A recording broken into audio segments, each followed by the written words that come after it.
తమన్ గారు ఎస్ బాలకృష్ణ గారి పర్ఫార్మెన్స్ ఉంటుందా? పర్ఫార్మెన్సా బాలకృష్ణ గారు కూడా వస్తున్నారు కదా, అంటే చేపిస్తారా? పర్ఫార్మెన్స్ అంటే ఏం చేయాలి ఆయన చెప్పండి, నేను సార్ని అడుగుతాను. ఆ? ఆయన పాడాలా? ట్రై చేస్తాను, డెఫినెట్గా ట్రై చేస్తాను. తమన్ గారు మీరు అఖండ సినిమా చేశారు, అలాగే మొన్న డాకు డాకు మహారాజ్ చేశారు.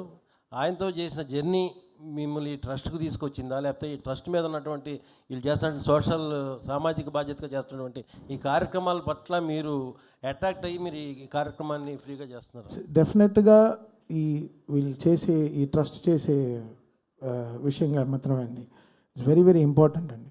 నేను చాలా డార్క్లో చాలా విషయాలు చేస్తాను ఫర్ ద ట్రస్ట్, అది బయట చెప్పుకోను. అది అది యాక్చువల్లీ నాకు అది చాలా ఐ ఫీల్ సో ఇది అయ్యో మనం ఇంత వీళ్ళకి చేస్తాం అది చేస్తామో నాకు చెప్పడం, మా వాళ్ళకు కూడా చెప్తాను ఎవరికి చెప్పొద్దు మనం సైలెంట్గా చేయాలి అని ఆలోచిస్తాను.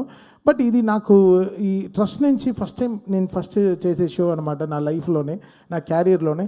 సో ఇది నాకు పోస్ట్ కోవిడ్ అప్పుడు నేను మనప్పుడు మీకు స్పీచ్ ఇచ్చినప్పుడు పోస్ట్ కోవిడ్ నేను చాలా రెస్పాన్సిబుల్ అయిపోయాను. అంటే ఎవరు బాధపడుతున్నా చూడలేకపోతున్నాను,